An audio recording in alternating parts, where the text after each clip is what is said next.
আসসালামু আলাইকুম। Excel FX এ আমি মাসুম পারভেজ আপনাদেরকে আবারও স্বাগত জানাচ্ছি। সবাই কেমন আছেন? ভালো আছেন তো সবাই? আজ আমরা এক্সেল এর খুব গুরুত্বপূর্ণ একটা ফাংশন নিয়ে আলোচনা করব। তা হলো ইনডেক্স ফাংশন। বিগত পর্বে আমরা ম্যাচ ফাংশন নিয়ে বিস্তারিত আলোচনা করেছিলাম। এই পর্বে আমরা আলোচনা করব ইনডেক্স ফাংশন নিয়ে।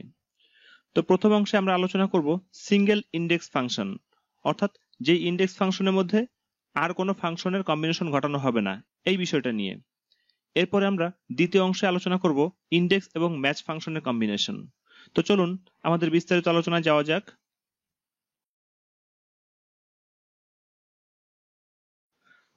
ইনডেক্স ফাংশন মূলত ভিলুকআপ ফাংশনের মতনই, তবে ইনডেক্স ফাংশনটা ভিলুকআপ ফাংশনের চেয়ে আরো বেশি ইলাবোরেট। অর্থাৎ ভিলুকআপ ফাংশনের মধ্যে কিছু কিছু সীমাবদ্ধতা রয়েছে যেগুলো কিনা ইনডেক্স ফাংশনের মধ্যে নেই।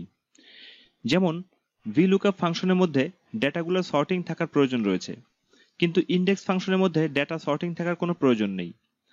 আবার ভিলুকআপ ফাংশন শুধুমাত্র একটা কলাম ধরে লুকআপ করতে পারে, কিন্তু ইনডেক্স ফাংশন পুরো এরই ধরে, অর্থাৎ পুরো একটা টেবিলের মধ্যে থাকা ডেটাগুলো নিয়ে কাজ করতে পারে।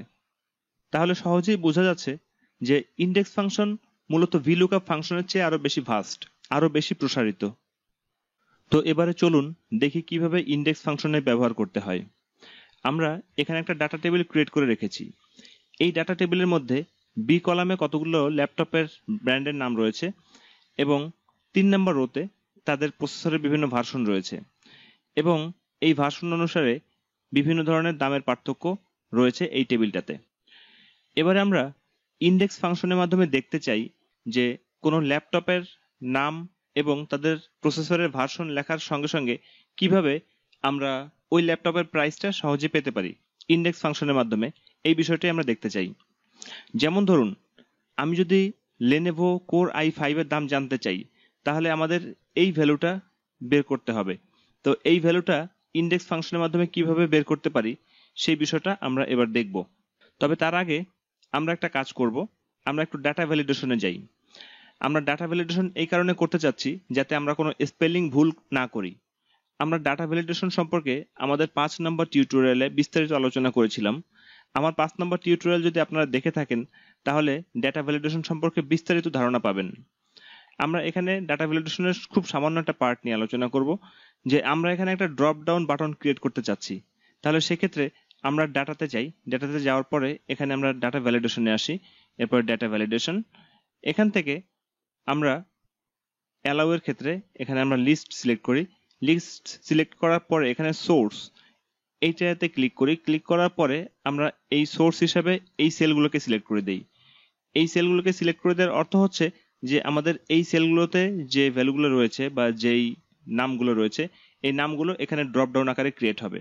এবার যদি আমরা ওকে করি তাহলে দেখুন এখানে ড্রপ ডাউনের মধ্যে ওই নামগুলোই চলে আসছে। আমরা সেম ভাবে এটাতে করি, প্রসেসরের ক্যাটাগরি করি। তাহলে সেক্ষেত্রে আমরা ডাটা ভ্যালিডেশনে যাই, যাওয়ার পরে ডাটা ভ্যালিডেশনে ক্লিক করলাম। এরপরে এখান থেকে সিলেক্ট করি লিস্ট।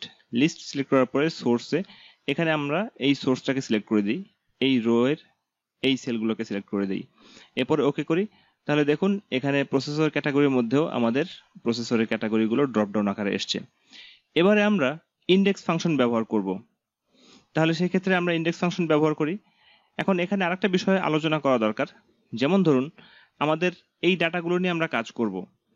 এখানে যে টেবিলটা রয়েছে এই টেবিলের মধ্যে 6টা রো রয়েছে এবং 4টা কলাম রয়েছে।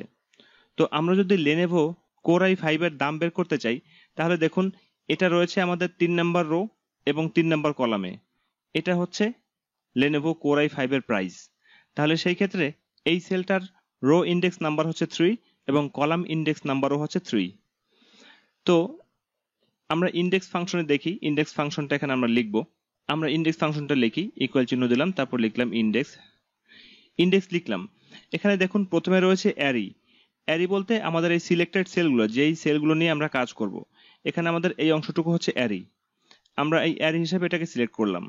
তারপর আমরা এখানে কমা দিলাম। কমা দেওয়ার পর এখানে রো নাম্বার। দেখুন এখানে আমাদের 6টা রো এর মধ্যে যদি আমাদের লেনোভো সিলেক্ট করতে হয় তাহলে সেক্ষেত্রে লেনোভো রয়েছে আমাদের 3 নম্বর রোতে। তাহলে এক্ষেত্রে যদি আমরা 3 সিলেক্ট করে দেই, এরপর যদি কমা দেই, কমা দেওয়ার পরে কলাম নাম্বার কোর i5 এটা রয়েছে 3 নাম্বার কলামে, 1 2 3, এই 3 নাম্বার কলামে। তাহলে সেক্ষেত্রে এখানে যদি আমরা 3 সিলেক্ট করে দিই তাহলে আমাদের ইন্ডেক্স ফাংশনটা হয়ে গেল। এটা হয়ে গেল ঠিকই, কিন্তু এই আর্গুমেন্ট দ্বারা ইন্ডেক্স ফাংশনের ভ্যালুগুলো আমাদের পছন্দ মতো পরিবর্তিত হবে না। যেমন আমরা এখানে ব্র্যাকেট ক্লোজ করে দিই, ক্লোজ করে দেওয়ার পর যদি আমরা এন্টার করি তাহলে দেখুন এখানে আমাদের 50,500 টাকা আসছে। এখানে একটা বিষয় লক্ষ্য করুন, এখানে 50,500, এখানে একটা টাকা সিম্বল রয়েছে। আমরা টাকা সিম্বলটা এনেছি এইভাবে যে আমরা এটাকে ফরম্যাট করে নিয়েছি। দেখুন এখানে আমরা হোম ট্যাবে যাই, এখানে দেখুন কারেন্সি ফরম্যাট করেছি। আমরা যদি এটাতেও ক্লিক করে তারপর যে আমরা এখানে কারেন্সি ফরম্যাট করি তাতেও দেখুন এখানে আমাদের টাকা সিম্বলটা আসবে। আর কিভাবে এই টাকা সিম্বলটা নিয়ে আসতে হয় এই বিষয়টা নিয়ে আমি বিস্তারিত আলোচনা করেছি আমার 4 নম্বর টিউটোরিয়ালে। আপনারা আমার 4 নম্বর টিউটোরিয়াল দেখে আসলে খুব ভালোভাবে বুঝতে পারবেন যে কিভাবে এই টাকা সিম্বলগুলো আসে। এবারে দেখুন, যদি আমরা এখানে প্রোডাক্ট নেমের জায়গায় লেনোভোর পরিবর্তে ডেল সিলেক্ট করে দিই এবং এখানে প্রসেসর ক্যাটাগরি যদি এখানে আমরা কোর i3 সিলেক্ট করে দিই, দেখুন এখানে আমাদের ফাংশনে কোনো পরিবর্তন হচ্ছে না। এর কারণ হচ্ছে আমাদের রো এবং কলাম নাম্বারের ক্ষেত্রে আমরা এখানকার কোনো রেফারেন্স আমরা ব্যবহার করিনি, যেই কারণে আমাদের এই ভ্যালুটা পরিবর্তন হবে না। এই ভ্যালুটা পরিবর্তন করার অনলি ওয়ে হচ্ছে এখানে আমাদের রো নাম্বার এবং কলাম নাম্বার পরিবর্তন করে দিতে হবে। যদি রো নাম্বার এবং কলাম নাম্বার পরিবর্তন করে দেই তাহলেই শুধুমাত্র আমাদের এই ভ্যালুটা পরিবর্তিত হবে। সাপোজ এখানে আমি যদি 4 দিয়ে দিই তাহলে লেনোভো কোর i7 এর প্রাইস বের হবে। আমরা এন্টার করি তাহলে দেখুন এখানে 95,000, এখানে লেনোভো কোর i7 এর প্রাইসটা এখানে চলে আসছে।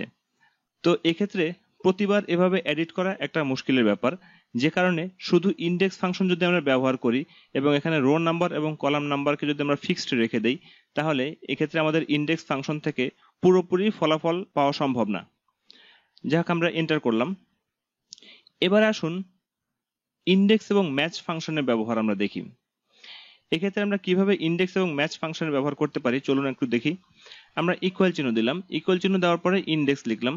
ইন্ডেক্স লেখার পরে এখানে অ্যারি হিসাবে আমরা এটাকে সিলেক্ট করলাম, এগুলোকে সিলেক্ট করার পরে এরপরে এখানে আছে রো নাম্বার, কমা দিলাম, কমা দেওয়ার পরে রো নাম্বার। দেখুন এখানে রো নাম্বার আমি সরাসরি না লিখে রো নাম্বারকে আমরা ম্যাচ ফাংশন দ্বারা লিখব। তাহলে আমরা এখানে লিখি ম্যাচ লিখলাম, ম্যাচ। এখন আমাদের কি ম্যাচ করতে হবে, এখানে একটা আর্গুমেন্ট রয়েছে লুকআপ ভ্যালু। তাহলে আমরা কোন ভ্যালুটাকে লুকআপ করব? সাপোজ আমরা এই ভ্যালুটাকে লুকআপ করব, অর্থাৎ আমাদের এখানে যে ভ্যালুটা থাকবে সেই ভ্যালু অনুসারে আমাদের এখানে রো নাম্বার ক্রিয়েট হবে। তাহলে এক্ষেত্রে লুকআপ ভ্যালু হিসেবে আমরা এই ভ্যালুটাকে সিলেক্ট করলাম, এরপরে কমা দিলাম। কমা দেওয়ার পরে লুকআপ অ্যারি, কোন অংশের মধ্যে থেকে আমরা এই ভ্যালুটাকে লুকআপ করব? আমরা এখান থেকে এই অংশটুকু সিলেক্ট করলাম অ্যারি হিসেবে। এই অংশটুকুর মধ্যে থেকে আমরা এই ভ্যালুটাকে লুকআপ করতে চাই। এরপর আবার কমা দিলাম, কমা দেওয়ার পরে এখানে ম্যাচ টাইপ, আমরা এক্সাক্ট ম্যাচ চাই। যেহেতু এক্সাক্ট ম্যাচ চাই তাহলে এক্সাক্ট ম্যাচ অর্থ হচ্ছে 0, এখানে 0 দিলে এখানে আমাদের এক্সাক্ট ম্যাচ হবে, আমরা 0 দিলাম।